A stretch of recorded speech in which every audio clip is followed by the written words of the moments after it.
नमस्ते। तो कैसे हैं आप लोग? अच्छे हैं। तो कल का दिन कैसा रहा? मैप बनाने के बाद फिर सुबह अगर किसी ने होमवर्क किया हो, कब कब सुख आया, कब कब दुख आया, दुख से क्या सीखने को मिला, सुख से क्या सीखने को मिला, अगर किसी ने कुछ किया हो तो मैं चाहूँगा कि कुछ लोग तो कमेंट भी करें कि अगर किसी ने हाँ मैंने किया था, मैंने इस पे काम किया, मैंने अपना रिलेशनशिप मैप बनाया, तो मैं चाहूँगा कि उस पर कमेंट करें आप कि आपने अगर किया है तो। और जो ये IOIC है, इनिशिएशन फॉर इनर चेंज, जो ये प्लेटफॉर्म एक क्रिएट किया गया है जहाँ पर हम लोग साथ में, मैं देख रहा था कि कम से कम कल जो है 50 से 60 हज़ार लोगों तक हमारी ये बात पहुँच पा रही है, लोगों तक रीच पहुँची है, और वो भी कुछ समय में। तो यानी कि बहुत ज़्यादा प्रेम मिल रहा है, प्यार मिल रहा है आप सब लोगों का। और कुछ हमारे साथी हैं, जैसे कल आज सुबह जमशेदपुर, आसाम और कई ऐसे दूसरे राज्य, जो उन्होंने हमें बताया कि जो चीज़ें हम कर रहे हैं, ये जो विचार, इससे उनके जीवन में बड़ा गहरा इम्पैक्ट आ रहा है। और ख़ास तौर से ये रिश्ते का सेशन जो है, उसने तो काफ़ी लोगों को जो है उनकी लाइफ को टच किया। तो हमारा उद्देश्य यही था कि रिज़ल्ट की कोई परवाह नहीं थी कि क्या रिज़ल्ट आएगा, लेकिन हम जो कर रहे हैं उसकी वजह से लोगों की ज़िंदगी में कुछ इम्पैक्ट आए। तो वो शुरुआत हुई है थोड़ी सी, और मैं चाहूँगा कि आप ऐसे ही जो है इनिशिएशन फॉर इनर चेंज को अपना प्यार देते रहें। और अब हम आगे बढ़ेंगे, लेकिन आज उससे पहले, आगे बढ़ने से पहले मैं चाहूँगा कि हम लोग 2 मिनट करीब शांत प्रार्थना करते हैं। आज हमारा आखिरी दिन है आपके साथ ऐसे मिलने का, तो शांत होकर हम प्रार्थना करते हैं। और वो प्रार्थना होगी प्रेयर कि हम सब अपने लिए प्रार्थना करें सबसे पहले, फिर अपने परिवार के लिए प्रार्थना करें, फिर उसके बाद अपने पूरे के पूरे समाज और देश के लिए प्रार्थना करें। और जो लोग इस कोरोना की सेवा में लगे हुए लोग हों, डॉक्टर जो है, चाहे नर्सेज, पुलिस, स्वास्थ्य कर्मचारी, बहुत सारे लोग भोजन वितरण में लगे हुए, उन सारे लोगों के लिए हम लोग प्रार्थना करें, क्योंकि वो लोग सब अपनी जान जोखिम में डाल के हमारे लिए हैं।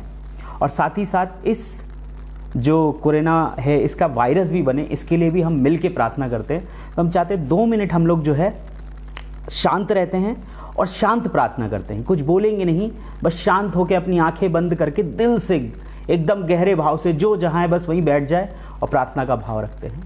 तो 2 मिनट हम प्रार्थना करते हैं और उसके बाद शुरू करते हैं कार्यक्रम को। तो 2 मिनट के लिए प्रार्थना करेंगे। एक गीत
तो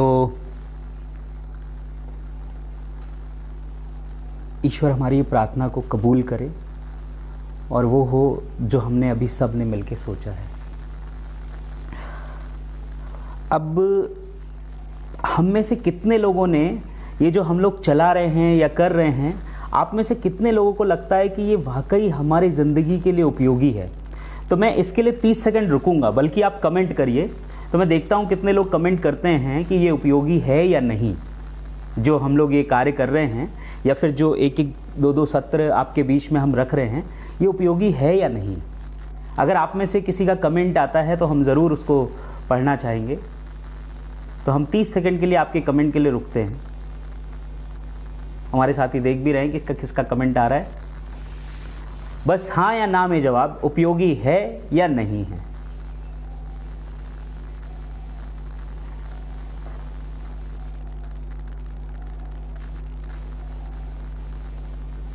कोई कमेंट नहीं?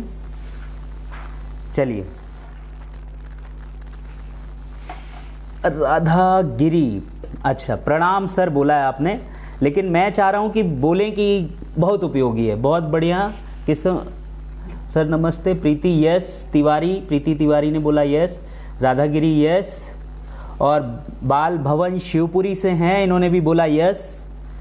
तो ये उपयोगी है आप लोगों के अनुसार। और कितने लोगों ने कल का जो सत्र था हमारा, प्रथम पार्ट जो है कह ले हमारे रिश्ते का, उसमें प्रथम पार्ट ये था कि अपने भीतर झांकना और देखना। अनिल कुमार जी ने बोला है yes. Need for the hour yes.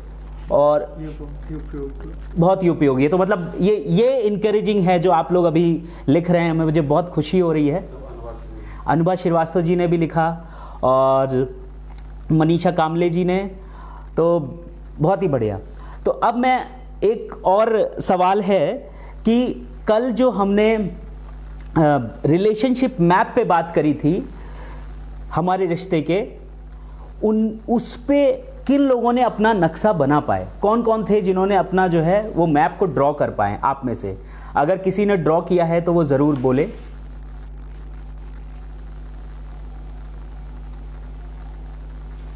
किसी ने वो अगर ड्रॉ किया है? यस, वंदना श्रीवास्तव, बहुत बढ़िया।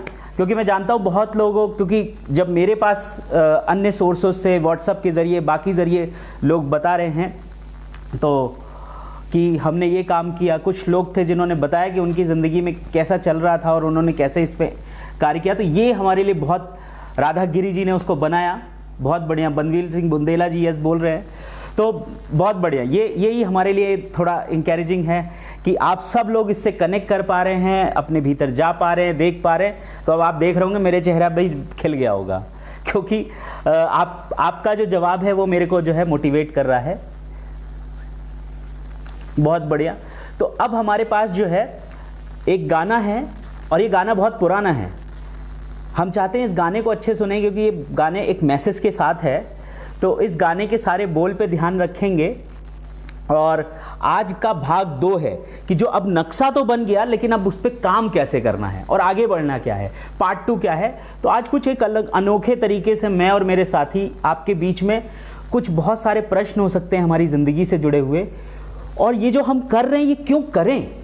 मतलब मैंने बोला इस वजह से आप माफ़ी मांग लीजिए, मैंने बोला इस वजह से आप ये कर लीजिए, नहीं, इसके पीछे क्यों करें। तो ये एक संवाद के माध्यम से उनके उत्तर की तरफ जाने का प्रयत्न करेंगे और अपने अनुभव से देने का प्रयत्न करेंगे। तो मैं चाहता हूं कि हमारे साथी जो है वो सॉन्ग को प्ले करें और आप सब इस सॉन्ग का आनंद भी लें। मुकेश जी, बहुत प्यारा सॉन्ग, एनर्जेटिक सॉन्ग है।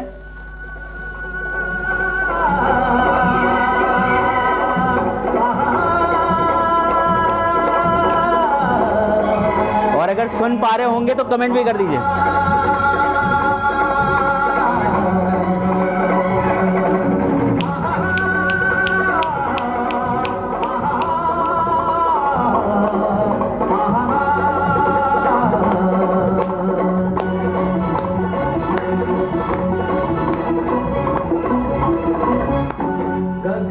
समझे चांद सुखी है, चंदा कहे सितारे।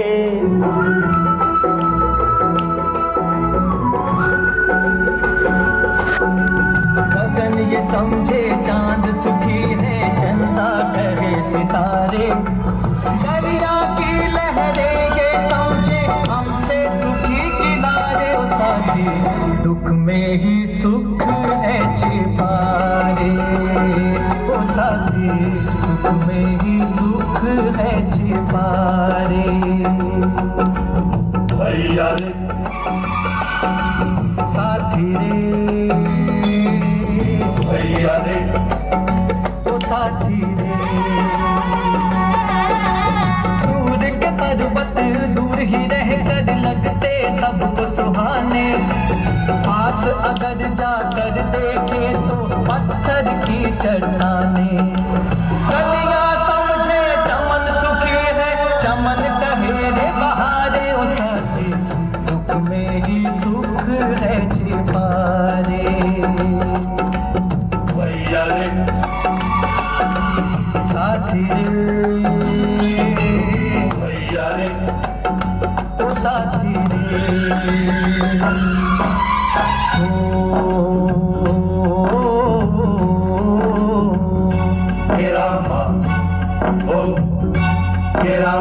रात अंधेरी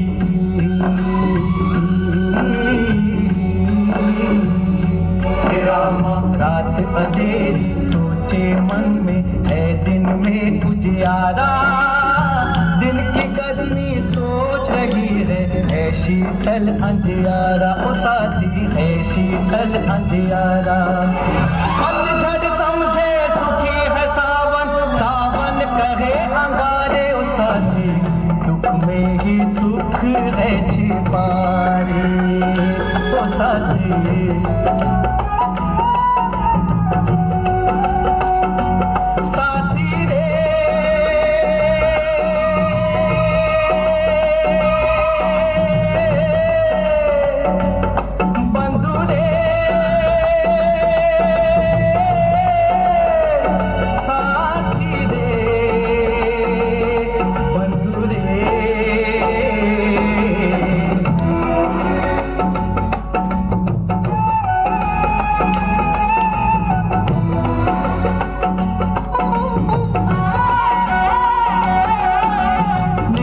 धन की चाह को लेकर फिरता मारा मारा। धन वालों को चैन नहीं, ये कैसी जग की धारा। एक दूजे को सुखी समझते, सुख को सभी पुकारे। ओ साथी तुझ में ही सुख है छिपारे। ओ साथी तुझ में ही सुख है छिपारे।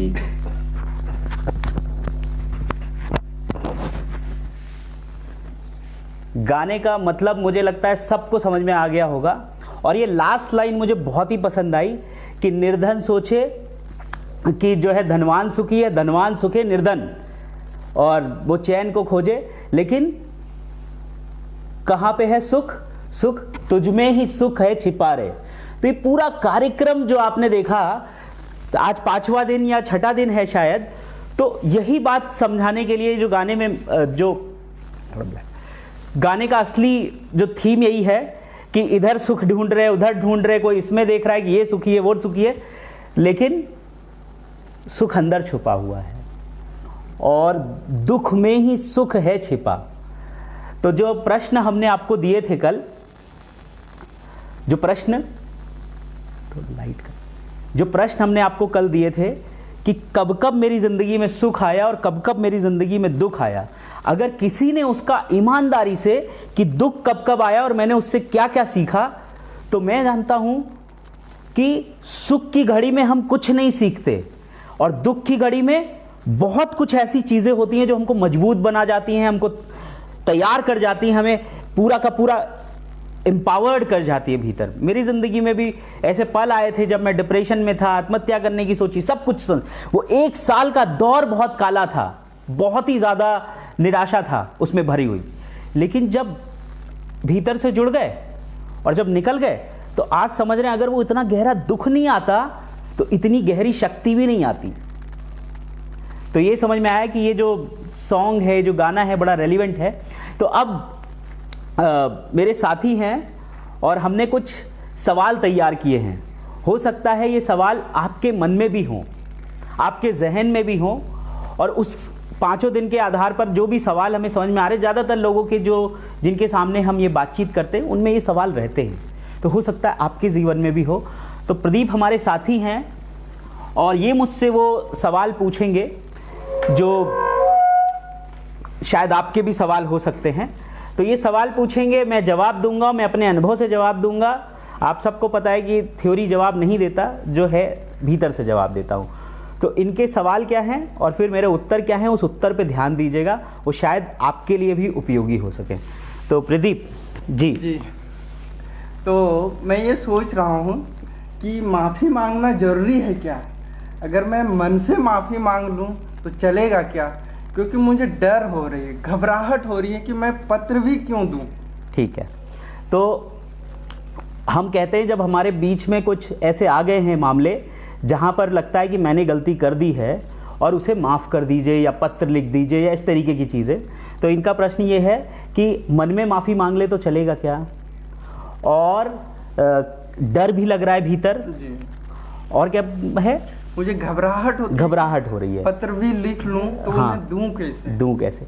तो मेरा ये है कि एक बबू, मतलब आपने देखा होगा बेर का पेड़ होता है, तो वो कहीं पे लग जाता है तो फिर आप उसको काट दीजिए, लेकिन अगर जड़ से नहीं काटा है तो फिर थोड़े दिनों बाद उगाता है। तो हो सकता है कि हम उसको मन में माफ़ी मांग लें, मन में माफ़ कर दें, लेकिन अगर पूरा प्रायश्चित कर देते हैं, जैसे हम रोज़ नहाते हैं तो तन साफ हो जाता है, वैसी अगर हम अपनी गलती का प्रायश्चित कर लें तो आत्मा निर्मल हो जाती है। तो माफ़ी मांग लेने से वो जड़ से ख़त्म हो सकता है। और जहाँ तक बात रहती है डर की, तो हम सब गीता केवल पढ़ते हैं, जरा उसके भीतर का जो पढ़ने से उसको एक्शन में कैसे लाना है, और इसको हम प्रयोग कर सकते हैं इस दौरान, इस माफ़ी मांगने में, कि मेरे हाथ में मेरा कर्म है कि मैं उससे माफ़ी मांगूं, लेकिन उसका क्या परिणाम होगा, वो बंदा क्या सोचेगा, ये मेरे हाथ में नहीं है। और माफ़ी जब मांगने हैं तो उससे माफ़ी मांग लीजिए और सरेंडर कर दीजिए, जो होगा देखा जाएगा। और प्रार्थना का भाव रख लीजिए, और साथ ही साथ एक दिल में भाव, उसके लिए प्रार्थना भी करिए कि जो मैं जिस गहराई से मैं सोच रहा हूँ उसी गहराई से उसके दिल में वो भाव निर्मित हो। तो ये मेरा आंसर है। आई होप कि सही है, गलत है, लेकिन ये मैंने अपने अनुभव से आपको देने की कोशिश करी है। जी, मुझे भी यही लग रहा है। लेकिन मैं एक अगला प्रश्न ये है मेरा कि हम जो जीवन में गलतियां करते हैं उन्हें ठीक करने की ज़रूरत है क्या? हम जो जीवन में गलतियां करते हैं उसे ठीक करने की ज़रूरत है क्या, ये इनका प्रश्न है। और बहुत सारे लोग, आप भी होंगे, अरे भाई गलती हो गई, अब छोड़ा जाए, अब उसके पीछे क्यों पड़े हुए हैं। तो आपने देखा होगा बहुत सारे लोग मेडिटेशन करते हैं और बहुत सारे लोग पूजा करते हैं। तो मेडिटेशन वाला बेचारा बैठ के ध्यान में परेशान रहता है कि मैं ये वाली नाक से सांस लूं, वो वाली नाक से सांस लूं, इधर ध्यान लगाऊं, उधर ध्यान लगाऊं। लेकिन अगर जब तक उसके मन के ये जो चीज़ है जिसमें उसका गुस्से का भाव बना हुआ है, जिसकी वजह से उसको नफरत का भाव बना है, ये सारी चीज़ें जब तक मुक्त नहीं होती तब तक उसका मन शांत नहीं होता। और जब तक मन शांत नहीं होगा, आप लाख हिमालय चले जाइए, आपका ध्यान नहीं लगेगा। और इतनी देर जो है बेचारे लगाते हैं कि ध्यान लग जाए, लेकिन अगर आप अपनी गलती को ठीक कर लेंगे तो आपको बहुत ज़्यादा देर कोशिश नहीं करनी पड़ेगी। आप थोड़ी देर शांत रहेंगे, आपका फटाक से ध्यान लग जाएगा। और जैसे मन जब तक ये सब पड़ा है तब तक मन क्या है, बहुत विस्तारित है, लेकिन जैसे ही मन ये अंदर से मन से निकला तो आत्मा विस्तारित होने लगेगी। और चूंकि ये जो हम 5 दिन आपसे बातें कर रहे हैं, ये सिर्फ एक बिगिनिंग है, इनिशिएशन है, इसकी और गहराइयाँ भी हैं। कभी मौका मिला तो फिर उस पर हम लोग चर्चा करेंगे। लेकिन एक चीज़ मैंने महसूस किया है, जब मैं माफ़ी मांगता हूँ तो मेरे भीतर का अहंकार खत्म होने लगता है, और जैसे ही अहंकार खत्म होने लग रहा है तो आत्म अभिमान भीतर का बढ़ने लग रहा है, तो आत्म जागृत होने लग रही है और मन शांत होने लग रहा है। मेरा ये जवाब है। अगर इस पे आपको स्पष्ट है या फिर कोई और सवाल भी इससे रिलेटेड है तो पूछ सकते हैं। एक्चुअली मेरी ज़िंदगी सही नहीं चल रही है, बिजनेस भी सही नहीं चल रहा और कुछ भी सही नहीं चल रहा है, तो शांत समय से क्या होगा? शांत समय से क्या होगा? इनकी ज़िंदगी सही नहीं चल रही है, बिजनेस सही नहीं चल रहा है। बहुत सारे लोग ऐसे हैं जो आते हैं अपने पास कि मेरा लाइफ ख़राब है पूरा। मेरे एक साथी हैं दीपक भोला जी, हो सकता है अगर सुन रहे हो तो वो ज़रूर बताएंगे आगे चल के कि वो जब हमारे बार पहली बार कार्यक्रम में आए थे तो उनकी लाइफ का डायरेक्शन क्या है यही नहीं पता चल रहा था, और उनका खुद का बिजनेस भी बड़ा घाटे में गया था। तो हमने भी उनको यही बताया कि ज़रा अंतरात्मा से डायरेक्शन ले, क्योंकि कई बार हम वो कर रहे होते हैं शायद जिसके लिए है भी नहीं, तो उसमें तमाम नुकसान और सारी चीज़ें होती हैं। इस पूरी प्रक्रिया में हम सिर्फ कह रहे हैं अपने अंदर की सुनो, क्योंकि कभी कभी हम वो कर रहे हैं जो हम चाहते हैं, बट कुछ चीज़ें ऐसी होती जो भीतर से कोई कराना चाहता है, एक बार उसको करके देखिए। मैंने अपनी लाइफ में करके देखा है, बहुत सारी चुनौतियाँ आई लेकिन सबसे निकला हूँ। और एक चीज़ ये भी देखा है, अगर आवाज़ अंदर से आ गई ना तो शक्ति भी मिलती है, और इसके वाला शक्ति के अलावा संसाधन भी मिलते हैं। ये नहीं कि केवल शक्ति मिलती, संसाधन भी। ये दुनिया भर के जितने बड़े लोग हैं ना, जिनके नाम आप जानते हैं, गांधी जी, ये तमाम लोग, आप इनसे पूछ के देखिएगा। इवन यहाँ मैं बोल सकता हूँ वो जी बिल्कुल, प्रभुपाद जी हैं, अगर आप कोई जानता हो उनके बारे में, वो इलाहाबाद में शायद रहने वाले थे। उनके जहन में एक विचार आया, अंदर का विचार आया कि तुम अमेरिका चले जाओ। अब उनके जहन से विचार आया कि तुम अमेरिका चले जाओ, वो बेचारे यूपी में किसी छोटी जगह पे जिले में रह रहे हैं, लेकिन अंदर से विचार आया कि तुम अमेरिका चले जाओ। अमेरिका जाके ये सारी बातें करो कि भीतर और कीर्तन सत्संग जो भी है, वो जाके गए अमेरिका। वहाँ पे इन्होंने एक छोटी सी जगह पे शुरुआत करी, एक कमरे में। धीरे धीरे वो इतना विस्तारित हुआ कि इस्कॉन करके आप जानते होंगे कि पूरी दुनिया में आज है, लेकिन शुरुआत उसकी एक कमरे से हुई। तो अगर हम अंदर की सुन लें तो वो शक्ति और संसाधन दोनों लेके आता है। ये मेरा अपना अनुभव है। आप इंटरनल सेलिब्रेशन का बात हमेशा बोलते रहते हैं, ये इंटरनल सेलिब्रेशन क्या है? एक सवाल आपने और भूल गए। अच्छा, कि क्या मेरे जीवन का कोई उदाहरण है ऐसा हायर पर्पस का? हाँ, ये है कि आप बोलते हैं शांत समय से बहुत बड़े बड़े पर्पस हमको मिल जाते हैं, वो हम लोग पा जाते हैं अपने लाइफ में। तो आपके जीवन में ऐसा कुछ हुआ है क्या? तो मैंने कहा कि हम जितने लोग जुड़े हैं ये शांत समय से जुड़े हैं। तो आप देख रहे होंगे अभी देश में लॉकडाउन हो गया। पूरे देश में लॉकडाउन होने पे क्या हुआ कि तमाम ऐसे मजदूर जो अपने अपने घरों से निकले हुए थे, वो अपने घर नहीं पहुंच पाए और उनको खाना भी नसीब नहीं हो रहा था। ऐसी बहुत सारी तस्वीरें हमने देखी कि हज़ारों किलोमीटर पैदल चल के बेचारा आदमी अपने घर जा रहा है। बड़ी दयनीय स्थिति थी। हम लोग 4-5 दिन लगातार सोते रहे लॉकडाउन में। लेकिन एक दिन अंतरात्मा से विचार आया कि कुछ ऐसा करो। विचार क्या आया, एक व्यक्ति का मैसेज आया कि मैं फंसा हूँ चेन्नई में, मुझे खाना नहीं है खाने के लिए। हम 9 लोग हैं और हमारा मकान मालिक हमसे 15,000 रुपये मांग रहा है और बड़े परेशान में। उसकी बहन का भी फ़ोन आया। हम लोगों ने कोशिश करी टोल फ्री नंबर के ज़रिए, वो किसी तरह से जो है मटलाइज हुआ, और उसके बाद जो है अगले दिन उसको खाना मिल गया। उसको जो 15,000 रुपये मांगे जा रहे थे वो भी नहीं लिए गए। ऑफिसर ने कहा जब तक लॉकडाउन है सब मिलेगा। तुरंत हम लोगों के जहन से ख्याल आया, ये काम तो हम और भी ऐसे सारे वॉलंटियर घर पे रह कर कर सकते हैं। तो उसी को ध्यान में रख के हम लोगों ने एक हैप्पीनेस वॉलंटियर बनाया, जो आज पूरे देश में करीब 23 राज्यों में है, और करीब 30,000 लोगों को हम लोग जो है अभी तक भोजन की व्यवस्था एवं राशन की व्यवस्था करा चुके हैं। और जितने इसमें वॉलंटियर हैं सब निस्वार्थ भाव से लगे हुए हैं। तो हमने पूरे सरकार का डेटाबेस बनाया, सीएम ऑफिस के साथ सीधे कॉन्ट्रैक्ट किया और सारा डेटाबेस बना के सारे राज्यों की अपनी टीम को ट्रेंड किया।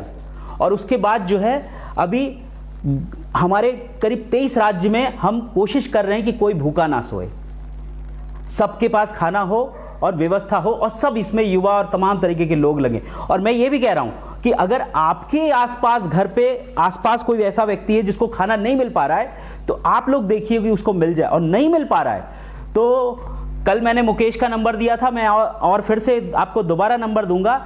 इन नंबरों पे कॉल करिए। देश में कहीं भी आपका कोई व्यक्ति फंसा होगा, हम उसको भोजन और राशन की व्यवस्था कराएंगे।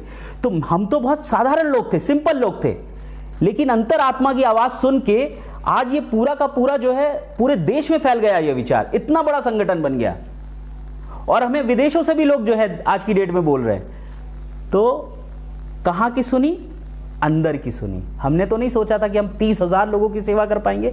और अभी तमाम लोग जो डिप्रेशन में आ रहे हैं, उसके लिए हम लोगों ने बकायदा एक टोल फ्री नंबर जारी करके देश में 60 ऐसे लोगों को बना रहे, जो लोग डिप्रेशन से गुजर रहे हैं, इस तरीके के अवसाद से गुजर रहे हैं, वो सीधा उन नंबरों पे संपर्क करेंगे और उनको इंटरनली तौर पे मजबूत बनाया जाएगा। ये सारे चार्जेस हम कर रहे हैं, लेकिन ये यहां के बल से नहीं कर रहे, यहां के बल से कर रहे हैं। तो जब हम अंदर की सुनते हैं तो वो हमको बहुत ऊंचाइयों तक ले जा सकता है, हमसे बड़े काम ले सकता है, लेकिन तैयारी हमारी भीतर ही होगी। जी। अगला कोई सवाल? हाँ, ये जानने की उत्सुकता हो रही थी कि आप बताएं कि इंटरनल सेलिब्रेशन की बात, मैं वो जानना चाहता हूँ, ये है क्या? Internal celebration. तो इंटरनल सेलिब्रेशन को हम 3 भागों में बांटेंगे। पहला भाग है दुख में ही सुख छुपा है। तो अभी तक अगर हम दुख को, तकलीफ को अवॉइड करते थे, तो मैंने अपनी जिंदगी में उसको कृतज्ञता करना शुरू कर दिया। बहुत अच्छी बात है कि वो आया, इस बार भी आया है, कुछ नया सिखाएगा, कुछ नई चीजें जो है मुझ में निर्मित करके जाएगा। तो तब से मैंने क्या किया है, उसको सेलिब्रेट करना शुरू कर दिया है। कृतज्ञता जाहिर करता हूं भगवान को कि अच्छा हुआ आपने मुझे फिर से चुना है, फिर से मुझे कहीं ना कहीं कोई चीज में तराशने की जरूरत है, आपको लग रहा है, तो वहां आप मुझे तराशने के लिए फिर से मेरे जीवन में उस दुख को लाएं। तो मैं दुख के प्रति अब दुखी नहीं होता हूं, बल्कि एक कृतज्ञता का और मुस्कान का भाव रहता है। सेलिब्रेशन नंबर 1 ये था। 2 ये है कि हमारे घर में जितने लोग हैं, मम्मी पापा, भाई बहन, सास ससुर, जितने भी आपके और रिश्तेदार हो सकते हैं, क्या हम उनको आज थैंक यू बोल सकते हैं जिन्होंने आपकी जिंदगी में कुछ करा, या फिर उन्हें सॉरी बोल सकते हैं, या फिर उन्हें माफी मांग सकते हैं?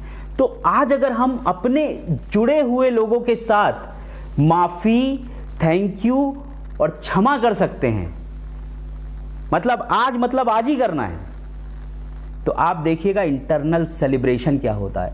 एक अंदर का आनंद फूटेगा, जिसको आपने महसूस पहली बार करेंगे, अगर पहली बार कर रहे होंगे तो। ये मेरा इंटरनल सेलिब्रेशन का है। और एक अगला वो है कि आज या कल या परसों, आज कर लीजिए या कल कर लीजिए, कल करीब अगर आप 15 मिनट घर में, अगर मम्मी पापा भाई बहन सब लोग हैं, तो क्या हम 15 मिनट के लिए एक साथ शांत बैठ सकते हैं?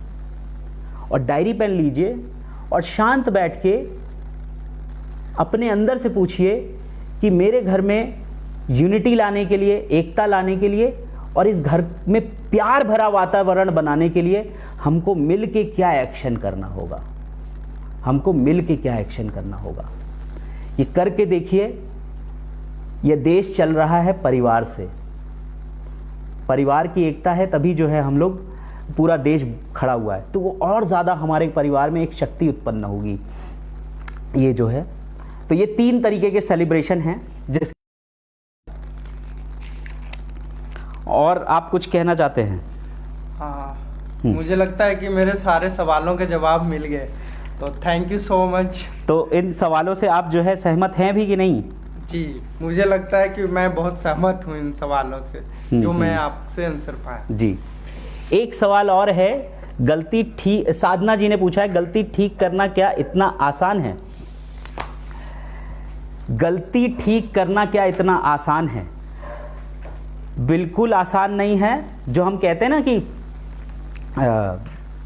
बड़ा मुश्किल है, बहुत ताकत लगती है, हिम्मत लगती है, लेकिन आप अगर अपने अंदर से पूछेंगे कि मुझे इसके लिए क्या करना चाहिए, तो बल वहां से मिलेगा। अगर मेरे कहने पे आप करेंगे तो शायद आपको बल ना मिले, लेकिन आपके अंदर से अगर आवाज आ गई कि हाँ ये गलती मुझे ठीक करनी है, तो अंदर की आवाज़ आपको बल भी देगी, ताकत भी देगी, शक्ति भी देगी।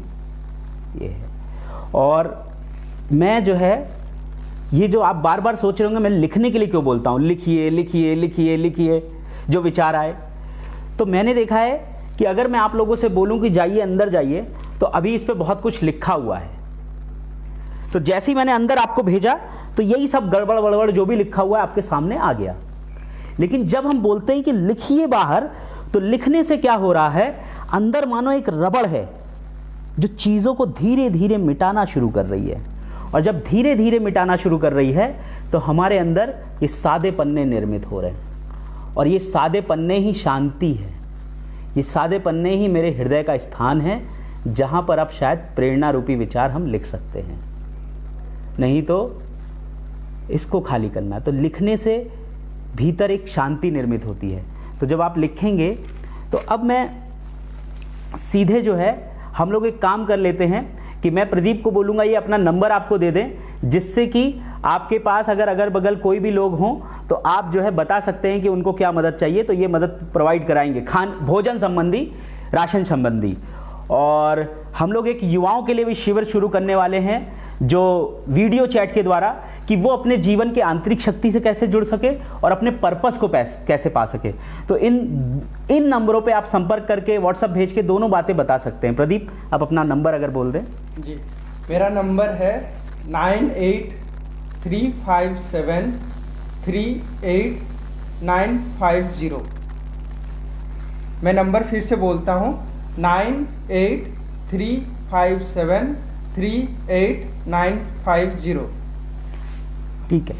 अब जो है, तो सेकंड पार्ट जो हमारे रिश्ते का था, हम लोगों ने बोला था, अभी तक हम लोगों ने चीज़ों को समझने की बात करी, अब हम फिर से रिश्तों पे आ जाते हैं। और रिश्तों पे आज हमें पत्र लिखना है, लेटर।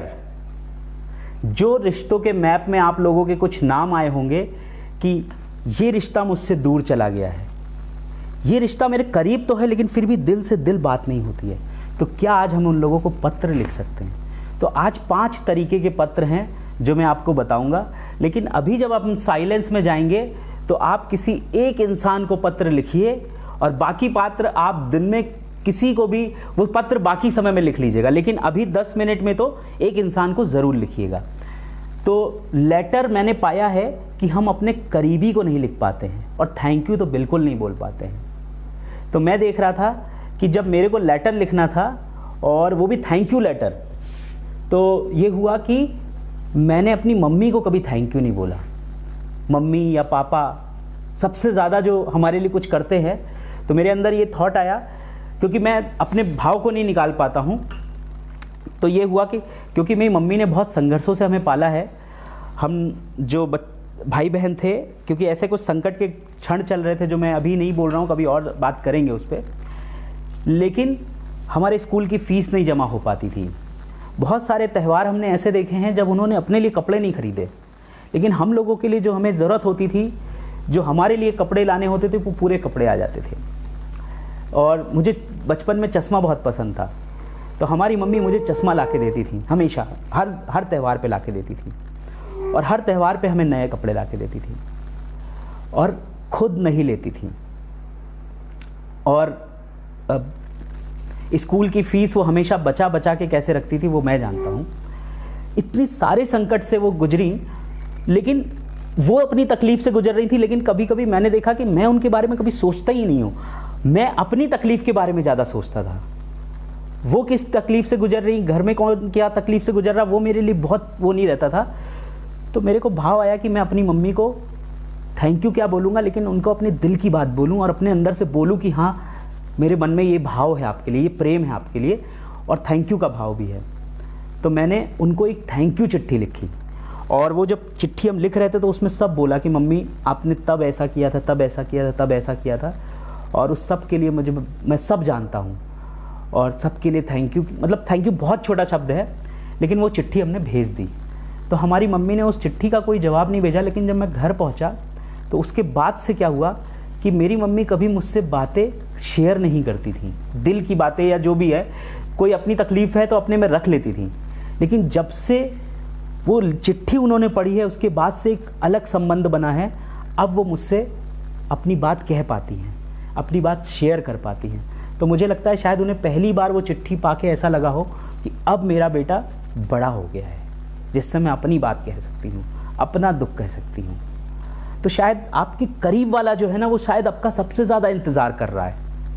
आपकी मम्मी हो सकते हैं, आपके पापा हो सकते हैं, कि बहन हो सकती है, भाई हो सकता है, जो दिन भर हर क्षण उसने बोला पानी ले आओ तो पानी ले आओ, उसने बोला ये कर लाओ तो वो कर लाए, उसने बोला ये फीस जमा करनी है तो वो करनी है, उस सारे जतन के साथ उसने करा।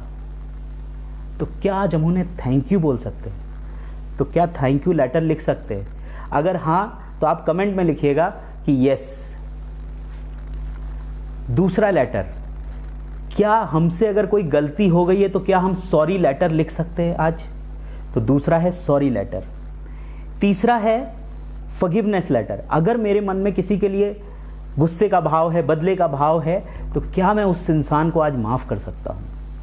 और दो बहुत इंपॉर्टेंट लेटर जो आपने कभी सुने भी नहीं होंगे, कुछ लोगों ने ज़रूर लिखे होंगे। लेटर टू सेल्फ, खुद को चिट्ठी लिखना। तो इस खुद की चिट्ठी में लिखना, इसमें एक बहुत इंपॉर्टेंट काम करना है। वो ये करना है कि खुद को माफ़ करना। हम में से बहुत सारे लोग हैं जो खुद को ही दोषी ठहराते रहते हैं, मैंने ये गलती करी, मैंने ये गलती करी। तो दूसरे को माफ़ करने से पहले खुद को माफ़ करना। तो अपने आप को जो आप चिट्ठी लिखेंगे उसमें लिखिए कि मैंने जो चीज़ें करी हैं मैं अपने आप को माफ़ करता हूँ सबसे पहले, क्योंकि बहुत बड़ी ज़िंदगी हम खुद को ही माफ़ नहीं करते। तो खुद को माफ़ करिए और अपने सेल्फ लेटर में खुद को मोटिवेट करिए। कोई दूसरा आदमी आके हमें मोटिवेट नहीं करेगा, मैं नहीं करूँगा, तो खुद आप खुद को मोटिवेट करिए। और तीसरा जो पॉइंट है सेल्फ लेटर का है वो है लव योर सेल्फ। अगर हम खुद से प्यार नहीं करेंगे तो कौन हमसे प्यार करेगा? तो खुद को प्यार करिए। तो उस लेटर में लिखिए कि आई लव यू, जो भी आपका नाम हो। जैसे मेरा नाम है हिमांशु, तो मैं अपने को लिखूंगा आई लव यू हिमांशु। जैसे हो, जो हो, मैं तुमसे प्यार करता हूँ। तो अपने आप को प्यार करिए, अपने आप को प्यार भरी चिट्ठी लिखिए। लिख के देखिए, बहुत अच्छा लगेगा। खुद को भी प्यार करना चाहिए। खाली ये नहीं सोचे कि गर्लफ्रेंड आएगा तो मुझे प्यार करेगी, बॉयफ्रेंड आएगा तो मुझे प्यार करेगा, पति आएगा तो प्यार करेगा, पत्नी आएगी तो प्यार करेगा। उससे पहले मैं खुद को प्यार करना शुरू कर दूं, फिर देखिए प्यार भरा वातावरण चारों तरफ बन जाएगा। और एक आखिरी चिट्ठी है, अगर आप ईश्वर को मानते हैं तो ईश्वर को, जिस भी ईश्वर को मानते हो, और यदि आप प्रकृति को मानते हैं, ईश्वर को नहीं मानते हैं तो प्रकृति को मानते हैं, तो प्रकृति को चिट्ठी लिखिए। और इस चिट्ठी में क्या लिखना है वो भी स्पष्ट है।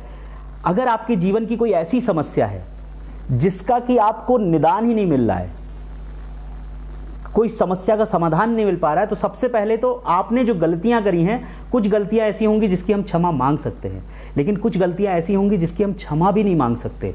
तो उनकी क्षमा हम प्रकृति या ईश्वर से मांगे, सबसे बड़ा माफ़ करने वाला वो है। और दूसरा कि हम हमारे जीवन की जो बड़ी संकट है, बड़ी घटना है, जिसका मैं कुछ आंसर नहीं निकाल पा रहा हूँ, उसको हम समर्पण कर दें ईश्वर को कि आप इसका रास्ता निकालिए, आप इसके लिए मुझे राह दीजिए, आप रास्ता दिखाइए। तो हम अपने जीवन का वो समस्या को उनको सरेंडर कर दें। और साथ ही साथ ईश्वर से ये भी बोले उस पत्र में कि मेरे जीवन के वास्तविक पर्पस की ओर मुझे लेके चलो, ये भी उस चिट्ठी में लिखें।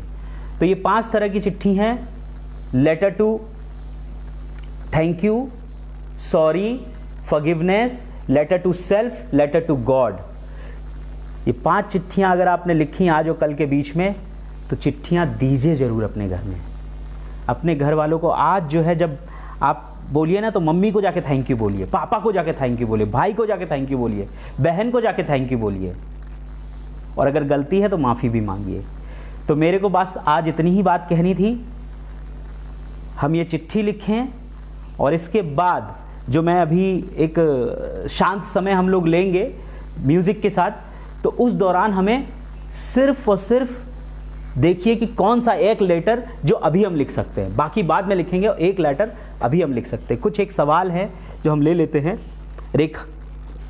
राकेश चौरसिया, एक बार माफ़ कर दिया लेकिन बार बार वही गलती करे तो तब हम क्या करें? ये बहुत अच्छा सवाल है कि एक बार माफ़ कर दिया, बार बार वही गलती करें तो हम क्या करें। एक क्या होता है, कभी कभी हम कुछ लोगों को स्वीकारते नहीं हैं। कभी कभी हमें सिचुएशन को, लोगों को स्वीकार करना पड़ता है, क्योंकि जब तक हम स्वीकार नहीं करते तब तक भीतर से फाइट चलती रहती, लड़ाई चलती रहती है अंदर से। तो एक बार आप उस व्यक्ति को स्वीकार करके देखिए, जो जैसा है उसको वैसा स्वीकार कर लेते हैं। हाँ, उनको गुस्सा आता है, हाँ वो ये बात गलत कर देते हैं, हाँ वो सिगरेट पीता है, हाँ वो ये करता है, क्योंकि हम जब तक कंप्लेन करते रहेंगे उसकी, तब तक शायद उसको बदलने की प्रेरणा ना मिले। लेकिन अगर एक बार स्वीकार कर लें और प्यार करना शुरू कर दें तो शायद कुछ नई राह दिख सकती है। ये मेरे अपने अनुभव से बोल रहा हूँ, लेकिन आप अपनी अंतरात्मा से पूछिए कि इसके लिए मुझे क्या करना चाहिए। और एक मैंने और चीज़ महसूस करी है कि प्रार्थना में बहुत शक्ति है। प्रेयर, आप चाहे दुनिया के किसी भी कोने में हैं, आप एक इंसान को उठाइए और उसके लिए रोज 7 दिन सुबह उठ के बिना किसी स्वार्थ भाव के 2 मिनट प्रार्थना करना शुरू कर दीजिए उस इंसान के लिए। आप देखेंगे उसका चेहरा बदलने लगेगा।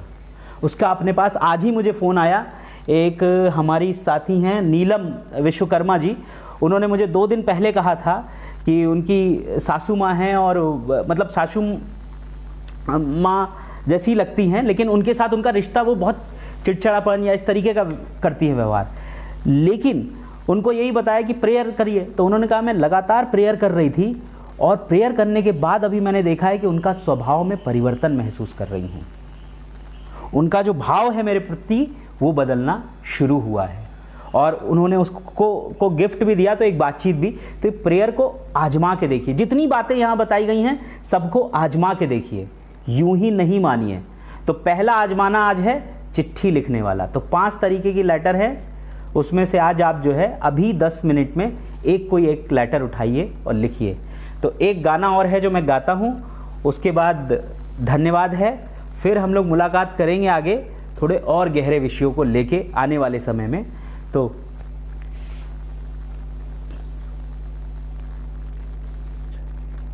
आ चल के तुझे मैं लेके चलूं एक ऐसे गगन के तले, जहाँ गम भी न हो आंसू भी न हो, बस प्यार ही प्यार पले। एक ऐसे गगन के तले सूरज की पहली किरण से आशा का सवेरा जागे, चंदा की किरण से घुलकर घन घोर अंधेरा भागे। चंदा की किरण से घुलकर घन घोर अंधेरा भागे। कोई बैर न हो कोई गैर न हो, सब मिल के यूं चलते चले। कोई गम कोई आंसू भी न हो, कोई बस प्यार ही प्यार पले, एक ऐसे गगन के तले। तो अभी हमारे पास टोटल 15 मिनट हैं, और 15 मिनट ये शांत समय बचता रहेगा। और आप चाहें तो 5 में से कोई एक लेटर आज ज़रूर हमारे सामने लिखिए, और जैसे ही 6 बजेंगे ऑटोमेटिकली ये कट हो जाएगा। दोबारा मैं नहीं आऊँगा, आपको कुछ बस धन्यवाद बोलने आ जाऊँगा।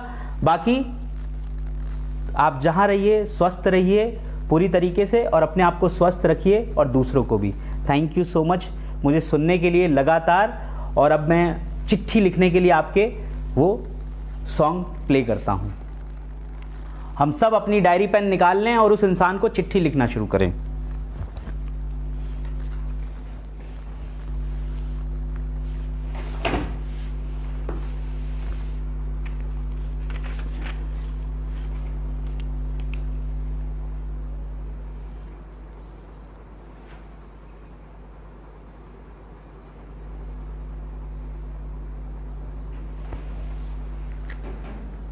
ये जो साइलेंस टाइम है इसका ज़रूर उपयोग करिएगा, ज़रूर चिट्ठी लिखिएगा। गहरा भीतर फीलिंग महसूस होगी।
धन्यवाद।